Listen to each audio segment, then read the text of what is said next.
Yo, what's up YouTube, it's TRS, or the real Smoky here, and I said this video would be out a week ago.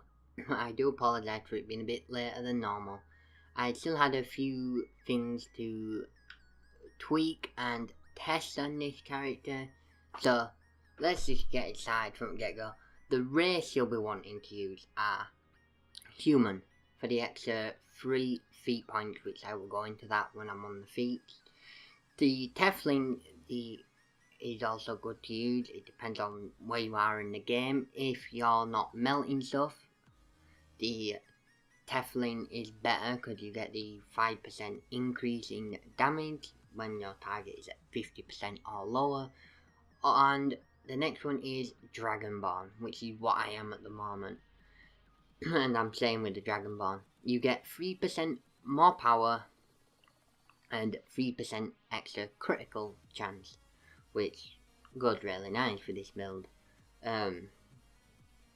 So yeah, it is a 98% chance crit strike build when I'm fully procced out, and decent 50,000 plus power is what it is. So I'm going to start by going through the feats, and feel free to pause this video and have a look at the feats yourself, but this is what I've personally gone with. So gain 24% more action points when attacking cursed targets with at wills, which you should be doing when your encounter powers are on cooldown, because you want to be making sure you make the most of one of the passages that you have on, which I will be going through not too long. The next one I've gone with is Weapon Mastery, which is 3% more crit chance, which is just so good. And then the Empowered Rituals. Your encounter powers deal 6% more damage. If you're going for offensive, this is what you go for. But if you're going for a little more defensive, you would put the points into toughness. But since this is a high DPS build, 250 plus million easy in FBI runs out time, depending on what group you're running with. The next one is Demanded Casting, they say. It's 10% quicker cooldowns, 10% cooldown reduction by 10%. The next one is Blood Pack of Tanya, which is 2% damage bonus off on your constitution. If this is where if you're a human, you would be putting the extra 3 points into this feat to maximise your damage, because the human is more on the defensive side anyway. But yeah, that's the only good thing about the human. It's more defensive and you can put the extra 3 points in this. The next one is increase your crit severity by 15%, which is always nice. It goes. This is on person. This is 107 crit chance build. When I'm using a person, it goes up to 117. With the weapon enchantment I'm using, it goes up to 167. Because I don't have any companions that have crit severity. Which I will be going over very shortly. So next I'm gone with put 10 points into Damnation, because you do offer a little bit of a buff towards your group, because your Pillar of Power is a must. When a curse is removed from a target, deal 50% of your weapon damage to that target. You will notice that pops a lot. And then the next one is the Power of the 9 Hells. The damage and damage resistant buff provided by Pillar of Power now lasts for 5 seconds after you leave its area. An ally can now receive 50% of the buff. So your allies are receiving, I think it's an 8% damage buff, I could be wrong on the numbers. And also they're about the same damage resistance. So you want to slap this on the biggest boss. Try to get your tank in it, because it helps the tank out a lot. I'm pretty much always sat next to the boss, So I miss out on combat advantage, but hey ho, it still does the damage. So next up we've got Critical Promise. After a crit hit, your next attack will deal 50% of your weapon damage and necrotic damage. I'm critting a lot, so you'll be critting a lot if you can get your stats up to a point matches mine or are better than mine. The next one is Gatekeepers Empowered. Gates of Hell now deal 25% more damage, yada yada. I don't use Gates of Hell, I use it for the second part of this. Additionally, the DOT, which is damage over time for those who don't know what DOT means,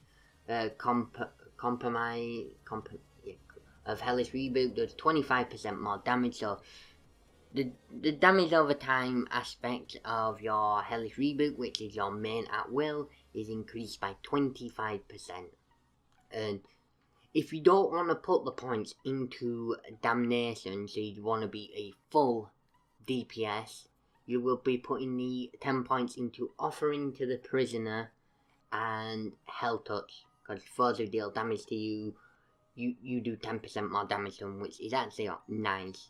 But I've taken an opposite approach to that, and offering to the prisoner when a cursed target is killed, your damage is increased by 5% for 15 seconds.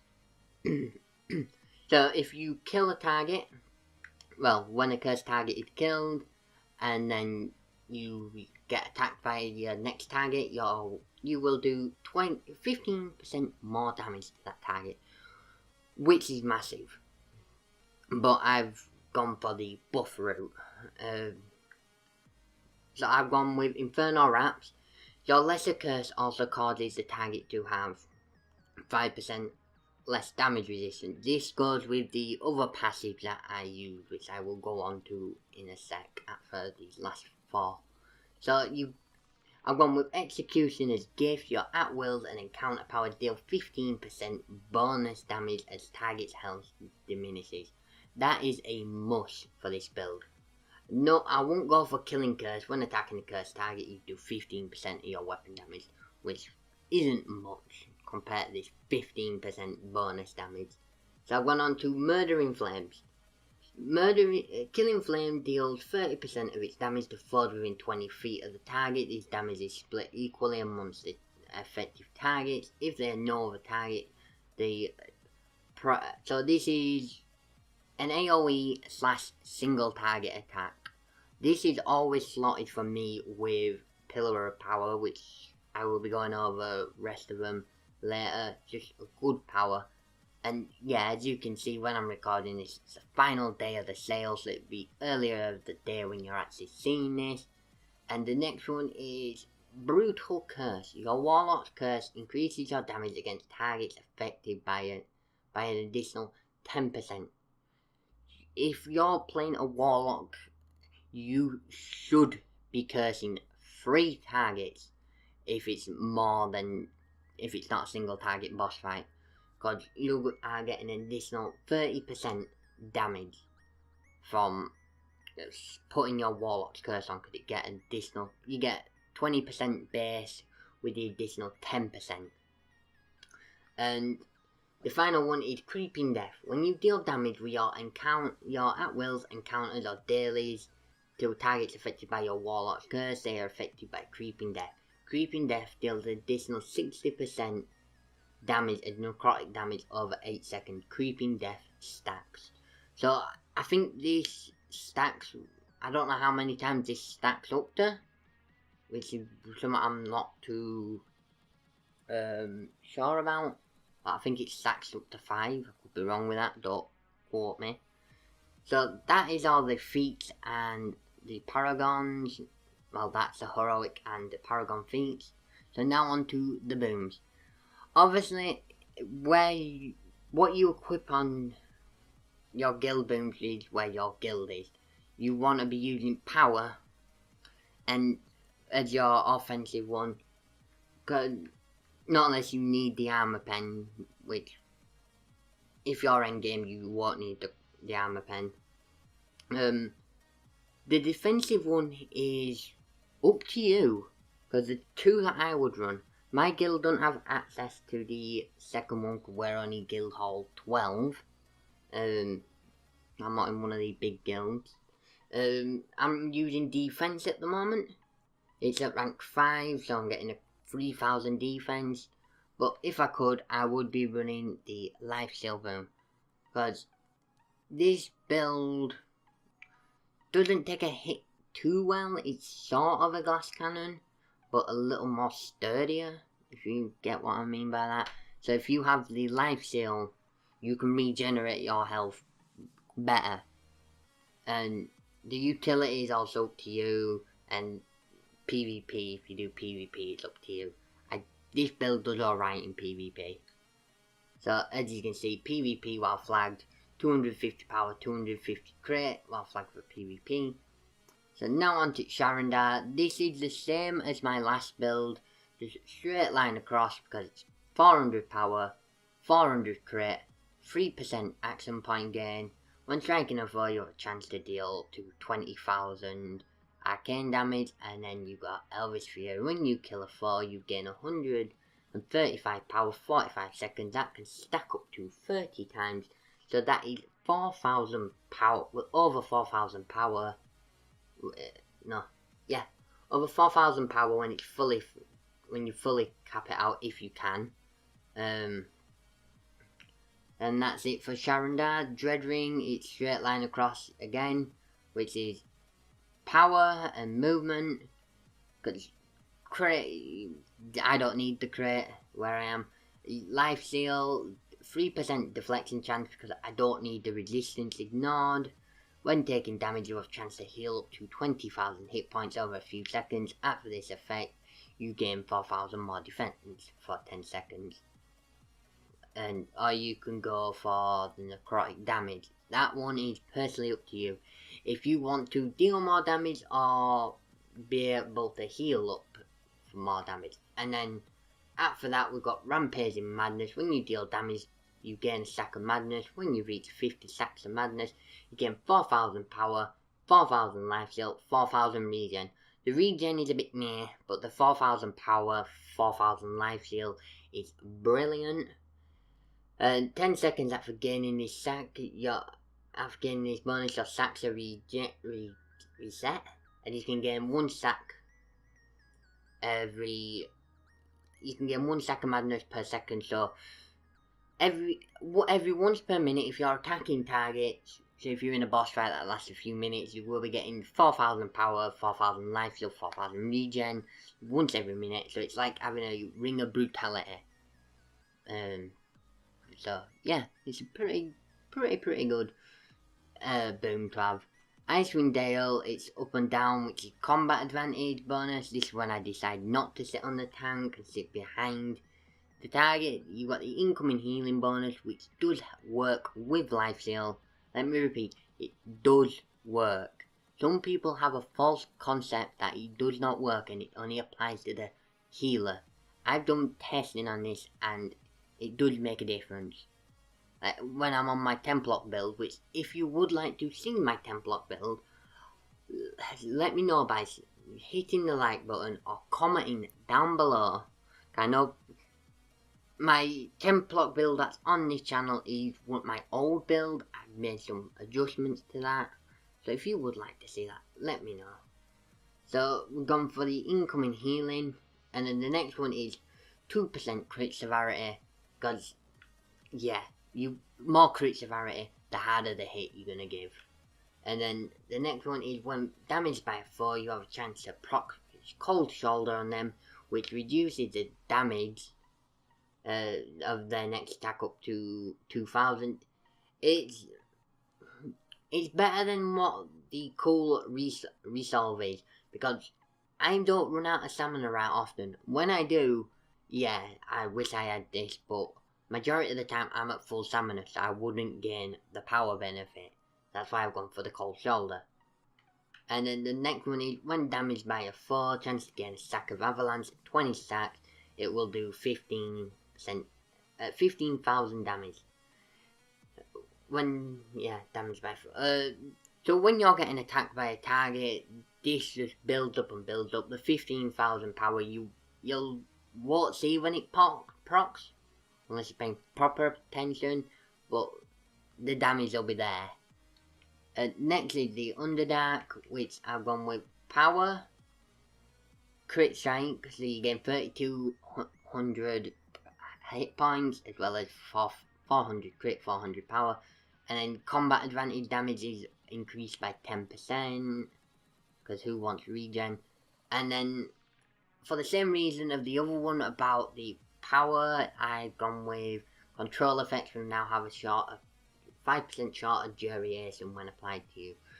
So that it does help if you go into PvP, because a lot of PvP people do control you. Control wizards and hunters for one. And then the final one is 10% versus demons, because all these are a bit meh when it comes to endgame content, because you don't verse demons unless you really need them all a lot. So now on to Tyranny of the Dragons. I've gone with 400 power over the hit points, 400 crit over the deflection, 400 defense over the armor pen, the 400 life steal rating, which is nice, and then I've gone for the further 8% critical strike severity. All them are self-explanatory. If you want to go for PvP, I would suggest taking 2 points off that and putting it into Dragon's Great for that extra 12% bonus, which is brilliant with your Hadar's Grasp, because I'm working on a PvP build. If you would like to see that once it's finished, let me know as well. Next one is the Mage Engine, which I want for 5% life steal severity over the incoming healing bonus. That one is up to you. Because I've got the 400 incoming healing from elsewhere, that's why I've gone for the life steal severity, because it's better healing. And I've gone with combat advantage. So this build can be played in multiple ways. You can either sit next to the tank more or less and buff him up, or you can sit on the other side to him and get more damage, which is also nice. And then the next one is you gain action points 3% quicker, so that's 6%, so 30% quicker in total over regen. And then when striking a foe, you have a chance to gain 2000 crit for 6 seconds, which when that does proc, I am over the 100% mark. So that is very nice. And the Elements of Evil campaign, power, life steal severity, crit strike, and when taking damage you have a chance to heal up to 24,000 hit points over a few seconds. After this effect ends, your crit strike is increased by 1000 for 10 seconds. So as you can see, I am getting more crit strike from other places, as well as what I'm getting off myself and my companion, which puts me over 100% easy. And then I've gone on to the Storm King Thunder, which is why this video took so long, because I didn't want that final free one to look at 2. So I've gone for the 2% control resistance and the hit points. I've made a mistake here. You want to put the healing bonus and 2% Everfrost. I don't know why. I went up for the salmon again just in case I do ever move, because I do have to dodge every now and again. And chance when taking damage to gain up to 2000 bonus damage on your next attack. So if you're taking damage and with how often you will be using your at will, that extra 2k will make a difference over the duration of the battle. And then the next one is I've gone for maximum hit points increased by 3200 and 2% Everfrost resistance. And then the next one is when striking a foe, you have a chance to gain a stack of Icy Chill at 10 stacks. Your next attack clears all stacks and releases a burst of 14,000 damage to your target. Damage over time do not trigger it. So you will see this pop a lot, because you can use your at will like 30 times in a minute, if not more. I've not actually counted how many times I use my at wills. Because, yeah,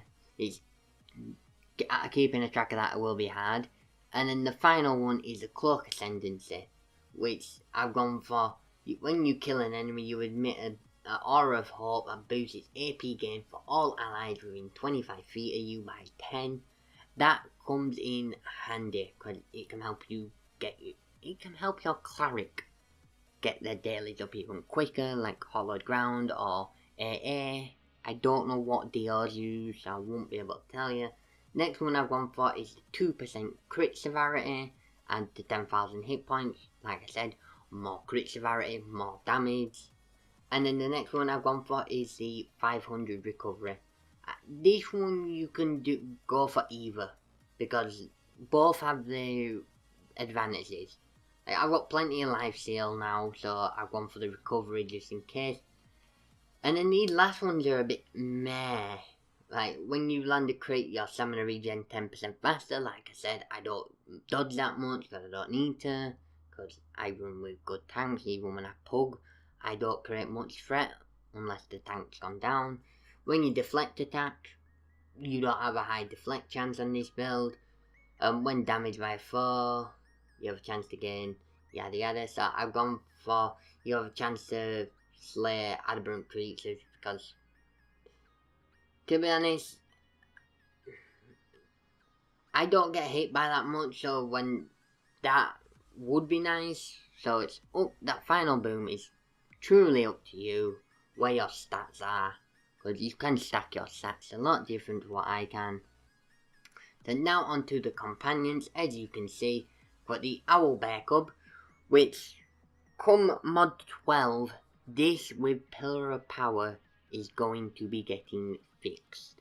So when mod 12 does come out, in probably the end of August or mid-September some point, I will be swapping this out for the Belial, which is the 10% crit severity, or I'll be switching out to my Earth Aircon, which is 6% damage increase, which is a nice little buff for when this does get fixed, because the Owlbear is between 20 and 30% of your damage output. And the next one is the Siege Master, self-explanatory again, plus 4% increased damage, which is really nice. And a lot of people are like, the Wild Hunt Rider. Yeah, a lot of people don't like it because it's only a 5% chance to increase your damage for 10% by 5 seconds. This procs more than you would think for a 5%. It feels more like a 50% chance it's got. And so this is a brilliant and also a must-have. All these companions are the mecca for the game at the moment for a Scourge. At the moment. Things do change over time when patch notes and all that come out, which I will keep you informed for that. The next one is my Summoned Companion, which is my Air Archon, because it's got some nice little debuffs. The Final Strike and Wicked Strike now said 10% of the target defense. So if you're running a full group, because this does stack, if you're running a group that has 5 con artists, that's 50% of your target's defense shredded, which you will be doing more damage, boss fight will end quicker. So, and then the last one is the Air Archon. Increase your damage against targets not at full health by 5%, which is nice. And then obviously if you don't have any of them companions, like if you don't have the Owlbear, you go with the Fire Archon or the Earth Archon. As you can see, I've got 6 legendary companions. I'll be getting some more along the lines. And then the next thing is mounts. I am using a 4000 crit mount at the moment because I don't have a 4000 power. So I've only been lucky enough to pull 1 legendary mount, which I needed to crit at the point. If I got a power mount now, I would move around some enchantments on my companion, get more crit through that. I'll make sure that I'm not losing overly a lot amount of power, because yeah, it's easily adjustable. So I've got 4000 crit. If you've got power at 4000, use it. But if you've got 3 at 2k, like recovery, crit and power, go with the power. Because more power, more damage, unless you've got a low crit, which I would go for crit. So that is companions, mounts, feats and boons all sorted. I know this video is starting to get a bit long. It's at 25 minutes now. But let's go into the gear, which I'm running a 2-piece Vivified Red gear. Because I haven't been lucky enough to pull the arms yet. So I'm using Dragonflight Red, which is nice. If you've got access to the Masterwork, go for the Masterwork. If you are lucky enough to pull the Relic Armor, go with the Relic Armor. But the main gear I've gone for is the Relic Armor along with the Relic Weapons. The 3-piece set bonus I am using is the demo set. If you can afford it, go for it because it is amazing. I mean, you get an extra 20% damage bonus depending on the health between you and your target. If your target's at 80% health and you're at 100% health, you have got full maximum capabilities of Demogorgon, Girdle, the Orcus set, which the Shard of Orcus is really cheap at the moment. The other sigils the other artifacts I've gone with have been the Lantern. This was my main active one, but the main reason I've got it now is because of the 1000 armor pen. The combat advantage is also nice if you play a different way. Shard of Orcus, the sigil of the controller, which is power crit, which is very nice. And then the final one is the sigil of devoted, which should be your active, but you want to be keeping your daily up as much as possible. With this, so you should be popping your daily at least 4, maybe 5 times a minute if you got the good enough AP gain, which as you can see, because of my offhand, I got 4000 action point gain, and yet as you can see, my life steal is only 550 off that, because I've still got some rank 11s, but as you can see, I'm at 15,000 item level, so pretty nice. What you want to go for is power in your offensive, and in your defensive you want dark. And if you do not need any more refinement at all, because as you can see, I've got Greater Dragon Hordes and Flare Blessings in at the moment in my utilities, which they're only at 10s. They are useful, but once I've got everything sorted, I will be replacing them with darks for extra movement, because you will be getting 3500 movement, or you can go with gold gain, experience gain, go with what you want in your utility slots, because that entirely is up to you. And the final thing I want to go over in this video is my powers. I use Killing Flames because the longer the battle's going on, or the lower the boss's health gets, the more powerful Killing Flames gets, up to 25% of your target's health. The other encounter powers I use are Fiery Bolt, because it's just a good single target as well as a good AoE power. It's really strong. And the final one, encounter power, is your Pillar of Power. Like explained earlier in the video, the damage and the damage resistance, both you can offer to people while using it, is just phenomenal.